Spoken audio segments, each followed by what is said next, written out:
여러분, 세상에서 가장 비겁한 사람이 누구인지 아십니까? 범죄자요? 사기꾼요? 아니요. 바로 밖에서는 법 없이도 살천사 소리를 들으면서 현관문만 닫으면 세상에서 가장 잔인한 폭군이 되고 가족이 두려워하는 대상으로 변하는 사람입니다. 폭군으로 변한 사람은 아버지일 수도 있고 어머니일 수도 있지만 어쩌면 당신 자신일 수도 있습니다. 직장에서는 상사에게 깍듯하고 동료들에게 커피를 돌리며 친구들 사이에선 세상 좋은 사람으로 통합니다. 그런데 집에 오면 어떨까요? 양말 하나 잘못 뒀다고 소리를 지르고 이게 다 너 배우자의 때문이야! 사소한 실수를 미안해, 잡아내어 제발 인격을 진정해. 말살하는 진정하라고, 폭언을 퍼붓습니다. 자녀에게는 공포의 대상이죠. 우리는 흔히 이런 사람들을 감정조절 장애라고 부릅니다. 하지만 틀렸습니다. 그들은 감정조절 선택 장애일 뿐입니다. 생각해 보세요. 그 사람이 직장 상사 앞에서도 그렇게 소리를 지릅니까? 길거리에 지나가는 덩치 큰 운동선수 앞에서도 그렇게 막말을 하나요?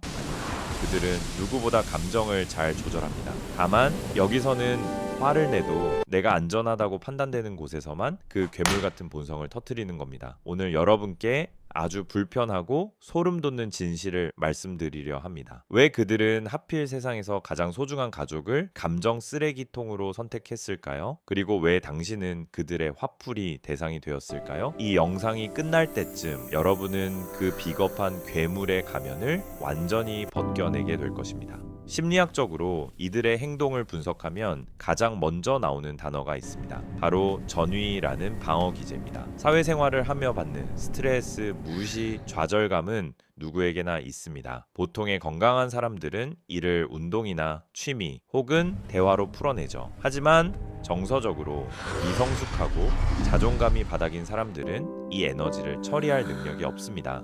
그래서 자신보다 약하거나 자신을 절대 떠나지 않을 안전한 대상에게 이 오물을 쏟아붓습니다.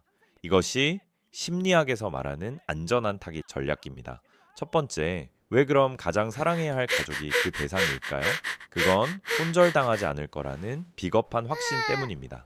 그들이 가족에게 폭언을 퍼붓는 이유는 역설적이게도 가족이 가장 나를 사랑해주기 때문입니다. 외부 사람들은 그가 화를 내는 순간 바로 등을 돌립니다. 사회적 매장이 두려운 그들은 밖에서 필사적으로 좋은 이 사람 나무 코스프레를 의자가 합니다. 나의 황금 하지만 왕자가 가족은 되리라! 어떻습니까? 내가 아무리 이래도 나를 버리겠어? 라는 비열한 확신이 그들의 밑바닥에 깔려 있습니다. 당신의 사랑과 인내를 그들은 나를 공격해도 되는 허가증으로 착각하고 있는 겁니다. 두 번째는 거짓 자기, 폴스 셀프의 분교입니다. 심리학자 도널드 위니콧은 거짓 자기와 참 자기에 대해 말했습니다. 밖에서 천사인 그 모습은 사실 그가 사회에서 살아남기 위해 만든 정교한 연극, 즉 거짓 자기입니다. 온종일 연극을 하느라 에너지를 다 써버린 그는 집이라는 무대 뒤로 돌아오자마자 무너져 내립니다. 그 텅 빈 내면의 허무함을 채우기 위해 가장 가까운 사람을 깎아내려 자신이 우월하다는 느낌을 억지로 쥐어짜는 것이죠. 세 번째는 투사적 동일시인데요. 이들은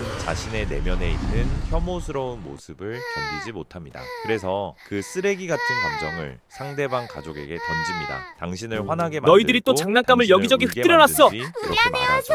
네가 그렇게 행동하니까 정말 못 말린다니까? 내가 화를 내는 거잖아. 자신의 분노를 당신 탓으로 돌림으로써 그는 스스로를 피해자로 둔갑시킵니다. 이것이 이건 바로 네 잘못이야! 가스라이팅의 시작이자 가장 악질적인 심리 조종 수법입니다. 이제 그들이 가진 숨은 속내 세 가지를 알아보겠습니다. 그렇다면 그 괴물의 내면에는 구체적으로 어떤 오물이 들어있을까요? 세 가지로 요약해 보겠습니다. 첫째는 극도의 열등감과 취약성을 가지고 있습니다. 밖에서 완벽하게 보이려 애쓰는 사람일수록 속은 골마 터져 있을 확률이 높습니다. 그는 타인의 시선에 병적으로 집착합니다. 외부에서 작은 지적만 받아도 심장이 덜덜 떨릴 만큼 자존감이 낮죠. 이 떨림을 감추기 위해 집에서 폭군 노릇을 하며 나는 강한 사람이다 라는 자기 최면을 거는 것입니다. 강자에게 굽실거리는 비굴함을 약자인 가족에게 너희들이 또 보상받으려는 장난감을 여기저기 비겁함입니다. 흩뜨려놨어. 두 번째는 통제 욕구입니다. 사회는 그가 마음대로 조종할 수 없는 곳입니다. 상세계 깨지고 세상 일이 마음대로 안 될 때 그는 엄청난 불안감을 느낍니다. 이 통제권을 회복하기 위해 집안의 사소한 것들을 지적합니다. 젓가락 위치, 설거지 상태, 아이들의 성적, 주변 환경을 공포로 장악함으로써 적어도 여기서는 내가 신이다라는 착각 속에 숨으려 합니다. 세 번째는 정서적 공감 능력의 선택적 결 처리합니다. 놀랍게도 이들은 공감 능력이 없는 게 아닙니다. 밖에서는 누구보다 눈치가 빠르고 상대의 기분을 잘 맞춥니다. 다만